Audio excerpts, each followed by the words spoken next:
Tapi sebenarnya ni adalah drone. And nama drone ni adalah scan. Robot tanpa pemandu guna AI bantu misi tentara. Waduh, ini udah pasti auto ketar-ketir yang ini guys ya. Bukan cuma soal budayanya aja, tapi soal bagaimana sistem bantuannya dibuat lebih rapi dan tepat sasaran. Menurut aku, ini salah satu hal yang patut kita contoh dari Malaysia. Kalau menurut kalian, bisa nggak kita nikmati hasil pajak kita sendiri? Rasa-rasanya semakin tertinggal jauh ini geng. Ya. Tapi ya ada aja yang terkadang itu orang tidak mau mengakui hal itu guys. Tapi sebenarnya kita tertinggal jauh.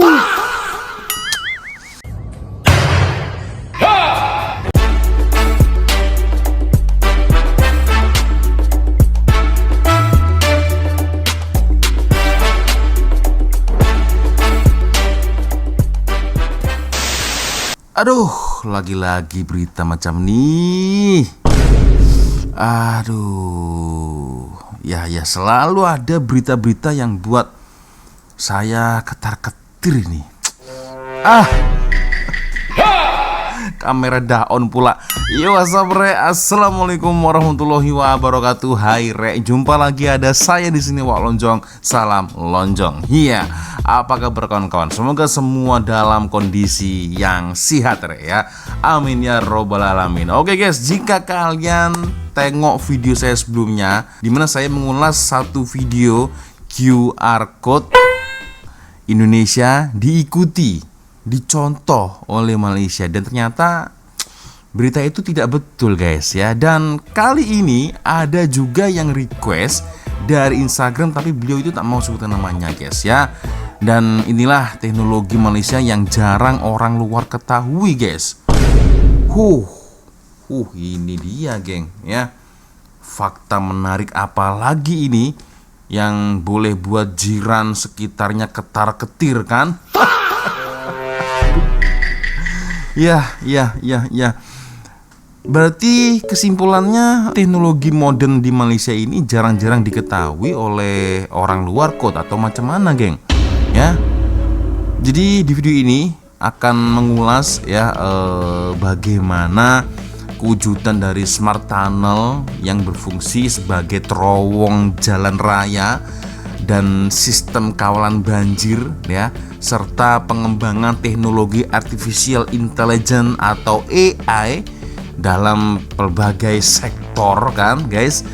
Serta nah ini nih kemarin sempat saya ulas ya, yang terakhir adalah penggunaan pembayaran QR code ya, yang memudahkan urusan harian rakyat Malaysia geng ya. Kemarin sempat ada beritanya ya kan, Malaysia mengikuti atau mencontoh QR code yang digunakan oleh Indonesia. Wah, ternyata itu hoax.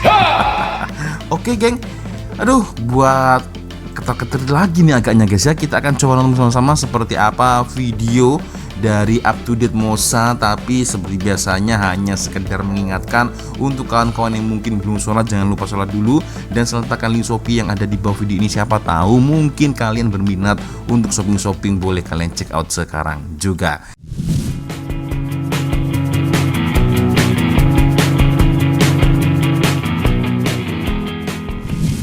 Kita coba tonton bersama-sama geng, seperti apa videonya guys.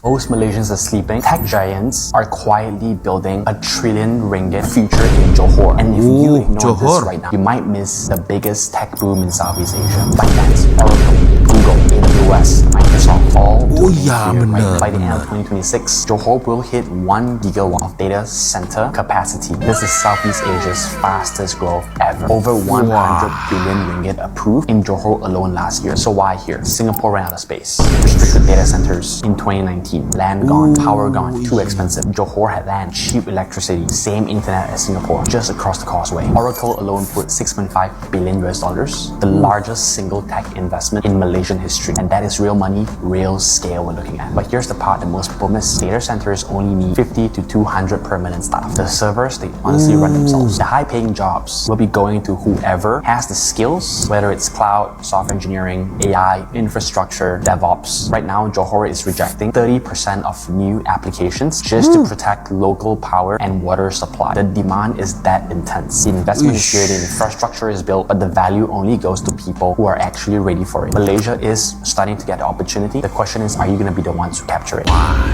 Itu masih satu ulasan buat ketar-ketir guys ya. Oke. Relax Wak Lonjong, relax.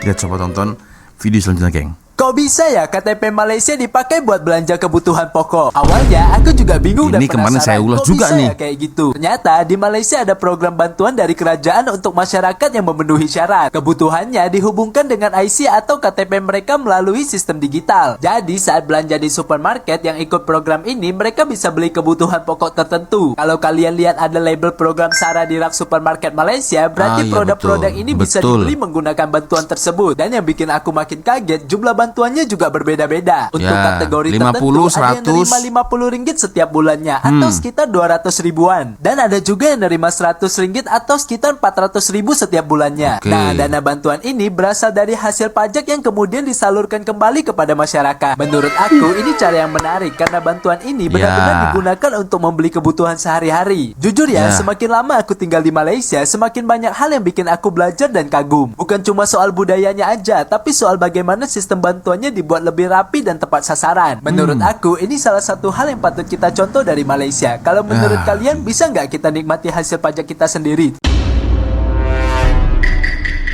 Rasa-rasanya semakin tertinggal jauh ini, geng. Ya. Tapi ya ada aja yang terkadang itu orang tidak mau mengakui hal itu, guys. Tapi sebenarnya kita tertinggal jauh. Bayangkan IC mereka boleh digunakan untuk shopping. Ya, walaupun ada limitnya, guys. RM50 dan juga RM100.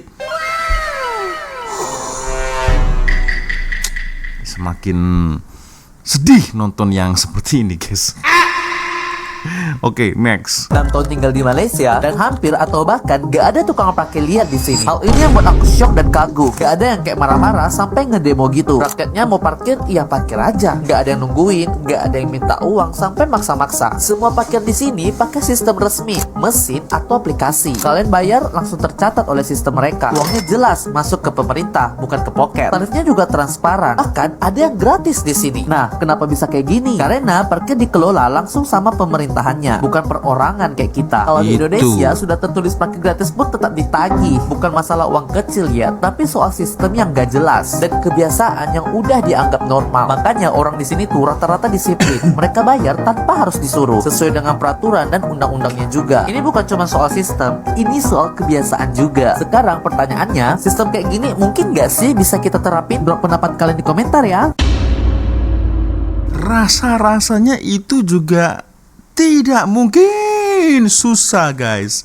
Ya, ini untuk pengetahuan kawan-kawan lah, guys ya. Sebenarnya setiap tahun ini aku cerita secara mudah lah, guys ya. Sebenarnya setiap rakyat Indonesia itu, guys ya, setiap tahun itu selalunya membayar tax atau pajak ya untuk kendaraan. Misal nih Wak Lonjong nih ada satu kereta atau mungkin satu motosikal lah, guys ya. Setiap tahun kita pasti selalu kena pajak. Nah, di dalam pajak itu, teks tersebut itu ada yang namanya uang untuk parkir. Jadi selama setahun itu kita free parking di mana-mana tempat.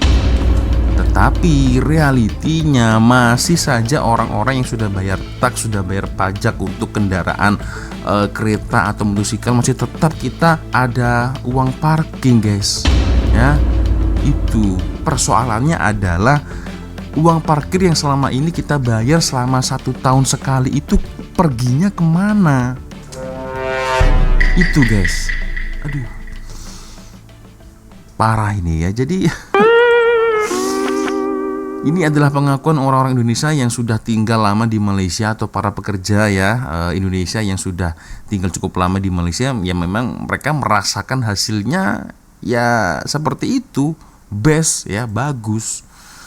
Aduh, oke, kita lanjut lagi guys. Kalian tahu nggak sih kalau di Malaysia itu bisa belanja Ini dan yang bayar tadi pakai nih. KTP atau mereka menyebutnya IC. Kemarin udah Selama saya di ulas Malaysia, juga nih. Aku banyak sekali belajar, mulai dari budaya, kebiasaan, bahkan aku belajar juga di sana bagaimana sih sistem mereka. Salah satunya kekuatan dari KTP mereka. Nah, KTP mereka ini bisa terhubung dengan aplikasi. Terus di dalam KTP mereka itu ada uang yang ditransfer oleh pemerintah mereka, yang dimana uang yang dibagi sama pemerintah mereka bisa digunakan di supermarket seperti sembako dan produk rumah tangga. Nah, kalau kalian lagi jalan ke supermarket terus ada lihat sumbangan asas rahmah kayak gini, Asas berarti rahmah. itu adalah produk-produk yang bisa dibayar menggunakan KTP. Terus apakah benar kalau uang yang ada di dalam KTP itu ditransfer oleh kerajaan mereka? Jawabannya iya. Oh ya, seberapa banyak sih uang yang ditransfer oleh 50, pemerintah 100 mereka? lah. Nah, untuk yang single atau duda memiliki gaji di bawah Rp2.000, maka akan mendapatkan uang sejumlah Rp50 setiap bulannya. Sedangkan untuk yang sudah berkeluarga dengan gaji di bawah Rp2.000, uang yang ada di dalam KTP mereka berjumlah Rp100 per bulan. Eits, itu baru dari pemerintah Malaysia mereka. Untuk mereka yang tinggal di Sarawak, mereka Oh juga iya. dapat lagi loh dari pemerintah Sarawak mereka. Oh ya, uang-uang itu dari mana sih? Nah, menurut penyampaian dari keluarga angkatku, bahwa uang yang ditransfer dalam KTP mereka semuanya itu berasal dari pajak, yang dimana hasil dari uang pajak mereka dikembalikan lagi untuk rakyat mereka. Ini mantap guys. Uang pajak yang kita bayar balik lagi manfaatnya kepada kita. Guys, ini satu soalan untuk kawan-kawan lah guys ya. Satu soalan nih, tolong please, aku tak mengerti ya, aku tak paham lah guys ya. Persoalannya adalah semisal ini kan kalian pasti punya IC lah guys ya, punya IC yang rata-rata satu bulan itu ada yang mungkin dikasih oleh kerajaan itu 50 atau 100 ringgit seperti dikatakan admin tadi.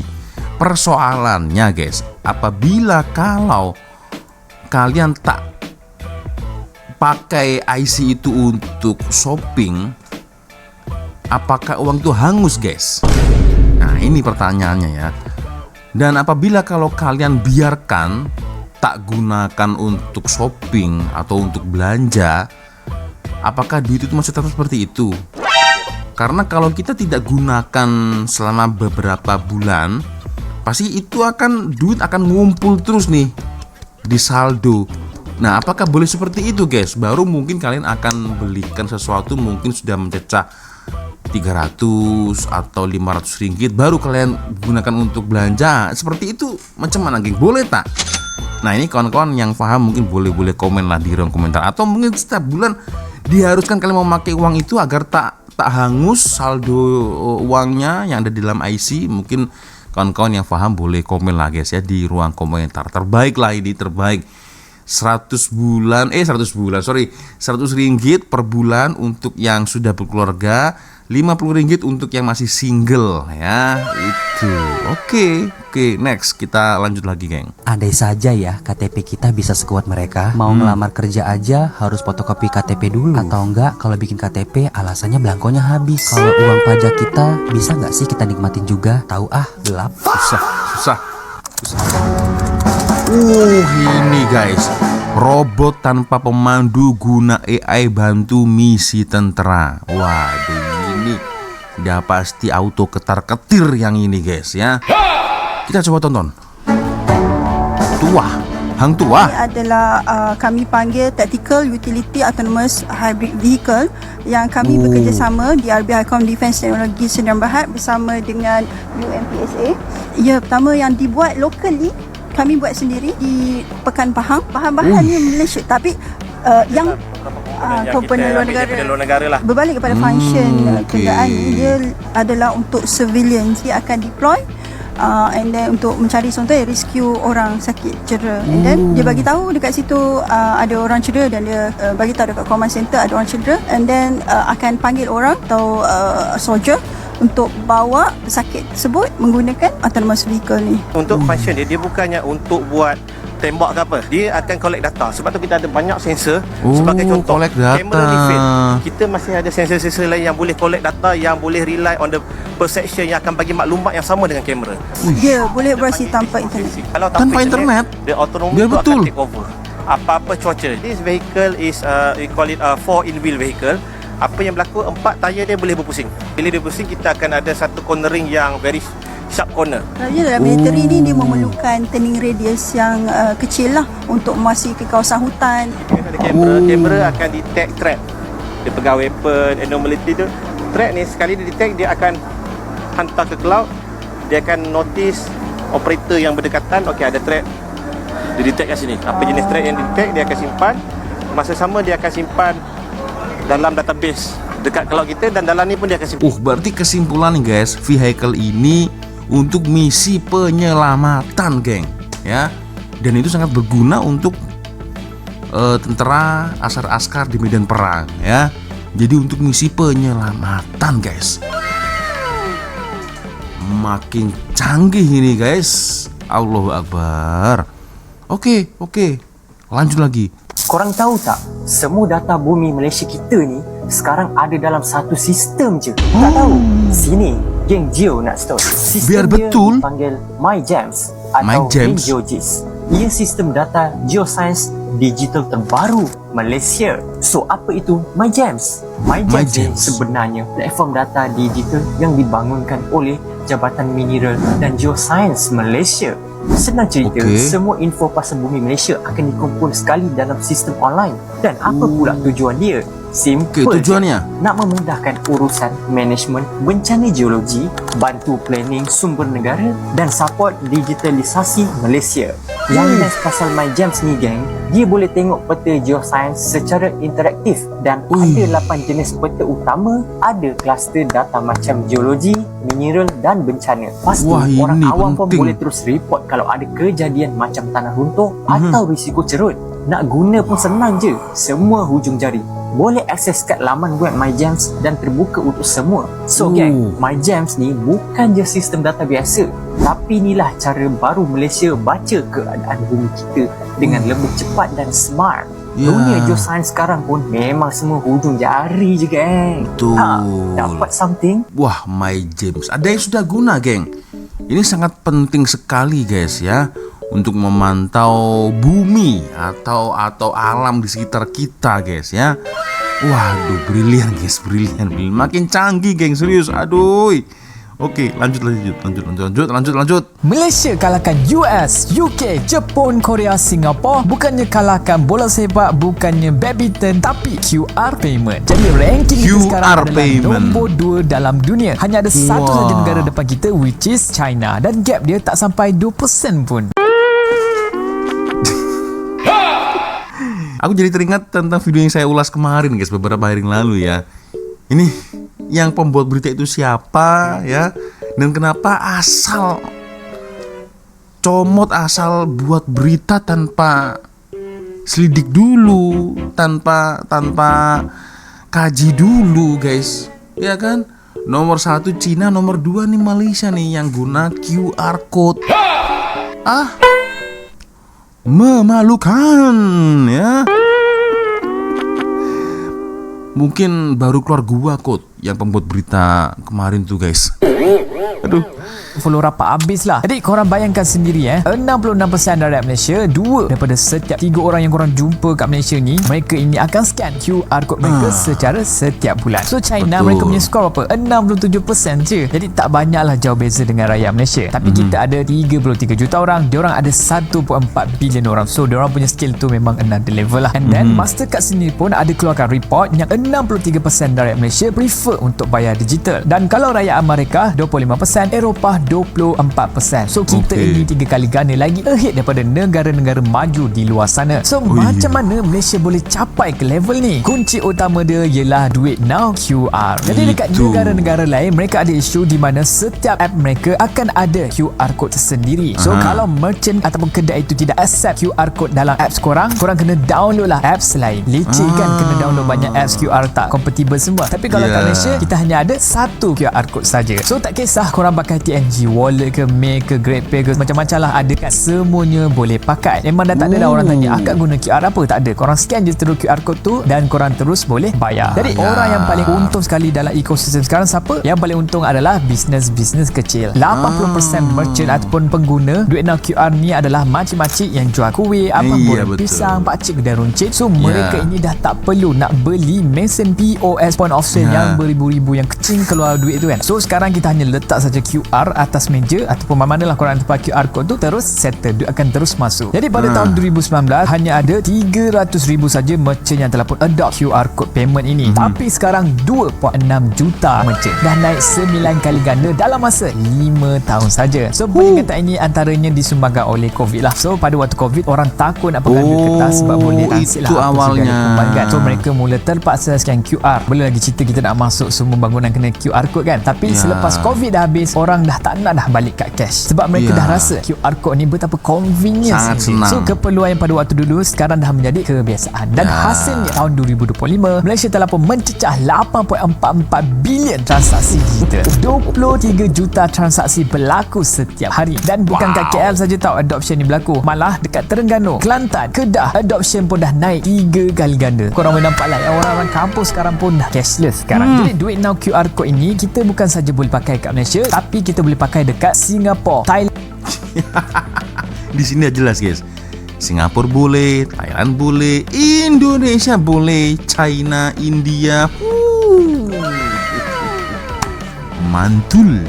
Dan Indonesia, China, Kemboja, semua sistem ini dah connected sekarang. Dan 2026 India pun akan masuklah sekali. So apabila turis datang ke negara kita, mereka boleh scan QR code kita. Dan kalau kita sendiri pun pergi ke luar negara, kita boleh scan QR code diorang. So Daud sendiri pun dah try lah scan dekat Indonesia dan juga China, memang boleh guys. So lepas ni next time kalau korang pergi scan dekat QR code kat tepi jalan ke kat mana lah kedai pun, korang kena ingat yang korang sebenarnya tengah contribute kepada Malaysia menjadi nombor 2 dalam dunia. Ini bukan kecil-kecil punya achievement. Dengan hanya 33 juta orang kita berjaya kalahkan negara superpower.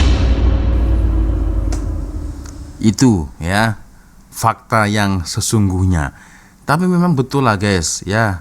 Zaman seperti ini itu entah kenapa kita lebih dimudahkan, lebih senang ya hanya untuk gunakan QR code saja guys. Ya kan? Tanpa susah-susah kita harus cash ya kan? Itu guys ya. Tapi, ya ini ada tapinya guys ya. Setiap sistem itu pasti ada kelebihan dan kelemahannya. Ini yang paling fatal guys ya. Yang saya takutkan, tak tahulah itu nanti bila, ya kan. Saya pernah mendengar bahwa sebenarnya antara jual beli itu harusnya kan ada uang fisik. Ya, seperti di zaman-zaman Rasulullah dulu kan. Zaman sekarang kita tidak menggunakan uang fisik, tapi memperoleh barang itu secara fisik. Takutnya yang namanya sistem guys ya, mungkin ada penggodaman lah, hacker lah dan sebagainya. Mampus guys kita guys. Karena semua aset kita sudah bukan berupa benda fisik lagi, tapi hanya uang online guys. Itu yang cukup berbahaya ya. Jadi mungkin pesanan yang boleh kita petik bersama-sama guys ya. Jadi handphone ya ini sangat vital sekali, sangat penting sekali, jangan sampai hilang. Karena di dalam ini ada akun kita, ada IC kita, maybe rekening duit kita ada dalam satu handphone ini guys ya. Jadi sangat penting, lebih baik rusak daripada hilang kan. Itu guys ya. Aduh, oke, next kita lanjut lagi geng. Tahukah anda, Malaysia mempunyai sebuah terowong unik yang boleh bertukar daripada jalan raya kepada terowong banjir apabila diperlukan. Terowong Smart terletak di Kuala Lumpur dan mula beroperasi pada tahun 2007 untuk membantu mengurangkan masalah banjir kilat. Nama Smart bermaksud Stormwater Management and Road Tunnel, gabungan terowong jalan raya dan saluran banjir dalam satu sistem. Pada hari biasa, ribuan kenderaan menggunakan terowong ini sebagai laluan alternatif untuk mengurangkan kesesakan trafik. Apabila hujan lebat berlaku, sebahagian terowong digunakan untuk mengalirkan air banjir keluar dari pusat bandar. Jika paras air meningkat ke tahap berbahaya, terowong akan ditutup sepenuhnya kepada kenderaan. Air banjir kemudian dialirkan melalui keseluruhan terowong sebelum kerja pembersihan dilakukan dan jalan dibuka semula. Sistem unik ini menjadikan Smart antara terowong dwifungsi yang terkenal di dunia dan sering menjadi rujukan negara lain. Kalau anda suka fakta ringkas macam ni, boleh follow untuk lebih banyak ilmu. Berarti terowongan tunnel ini guys sudah ada di tahun 2007. Oke, mantap. Kita lanjut lagi guys. Jangan cakap kita punya orang Malaysia tak mampu nak buat benda-benda macam ni. Ini apa? Kita punya Drone guys. Drone. Yes. Kenapa bentuk dia tak macam drone yang selalu kita tengok tu? Sebab apa kita reka macam ni? More comfortable lah, senang nak bawa, hand carry and so on. Ini adalah attack drone. Dia boleh kejar other drone up to 300 km. Apa nama drone ni? Yang ni ialah SMG Interceptor. Ini kita panggil the Ghost of Malaysia. Kalau orang wonder kenapa dia direka macam ni? Ada sebab kita nak attack other drone. For aerodynamic design, direka khas untuk pergi dengan cepat. Okay, macam drone ni actually modern warfare sekarang ni, kita dah tak kisah pasal missile, kapal-kapal perang ke apa ke tak. You boleh bagi contoh tak? Contoh macam kalau ada anything dekat atas udara, so like what's the function of this? Contoh lah, sebagai contoh ada other country sending you kamikaze punya drone. Rather than you guna missile, dia akan ambil masa, wang yang banyak untuk prepare to launch, to attack the drone. Most important thing, otak. It is made in Malaysia lah. Yes, 100% it's made in Malaysia. You yang control semua. Sekarang ni most of country problem, you beli dengan country luar, then all the flight computer is controlled by them. So berapa lama ambil masa untuk cipta satu drone ni? Normally will take 30 hari. Jangan cakap kita punya orang Malaysia tak mampu nak buat benda-benda macam ni. We have a lot. Guys, ini penemuan yang cukup mengejutkan ini guys. Drone guys, ya. Bukan biasa-biasa ini guys. Engineer yang sangat-sangat berbakat. One more thing, drone ni tak ada remote control macam drone kita biasa. Remote control? You boleh kena hack, hijack and so on. Itu semua dikontrol oleh kita punya sistem. Pakai AI dan sekarang semua ada AI kan. Dia akan target the missions lah. Korang tahu tak? Ni jet tau. Ni helikopter. Tapi sebenarnya ni adalah drone. And nama drone ni adalah Scan Eagle. Berat dia dalam 20 kilo. Boleh pergi sampai 180 km up to 12 hours. Maksudnya dia boleh pergi sampai 180 km dalam masa 12 jam tu dah boleh pusing-pusing. I tak sangka Malaysia ada this thing, teknologi yang gila-gila gempak. And I believe dekat sini tak semua yang ada tau. Sebab takkanlah kita nak tunjuk kita punya kekuatan dekat negara luar. So this is one of the drone yang ada. And also roket Sun ni diorang kata peluru berpandu yang baru. So I pun baru tahu kan. This one from US ni I tak sure from mana. So banyak lagi kalau korang datang Liman ni bukan saja pertunjukan jet yang gempak-gempak, tapi untuk kita tambah knowledge and bangga sendiri yang dekat negara Malaysia ni ada teknologi yang canggih. Ini nyangka nggak geng? Kalau Malaysia ini boleh buat drone Navy ya macam jet. Apa ini, roket Sun? Aduh, itu guys ya. Jadi sangat banyak sekali guys ya tentang kemajuan-kemajuan yang dibuat oleh anak Malaysia guys. Ini kan gempak betul geng ya. Drone ya, lalu ada apa lagi nih? Ada smart tunnel, AI juga, dan tadi juga sempat mengulas QR code pembayaran digital itu guys ya. Ini kalau seperti ini patutlah terasa buat ketar-ketir kan guys ya, semakin melangkah jauh ke depan geng, serius ya. So geng, aku tak boleh komentar apa-apa lagi, tapi yang jelas satu kata, amazing guys. Oke, so geng ya, macam mana menurut kalian? Boleh komenlah di ruang komentar ya. Oke, sepertinya cukup sudah untuk video kita kali ini guys. Thank you sudah nonton, dan saya minta maaf bila mungkin kalau ada tersilap kata-kata baik dari video sama di video. Jadi biasanya kalau ada video menarik yang mungkin boleh kita sama-sama, silahkan kirim link videonya di DM Instagram. Dan akhirnya saya Wak Lonjong pamit dulu guys. Wassalamualaikum warahmatullahi wabarakatuh. Semoga Allah melindungi kita semua. Amin ya rabbal alamin. See you, bye bye.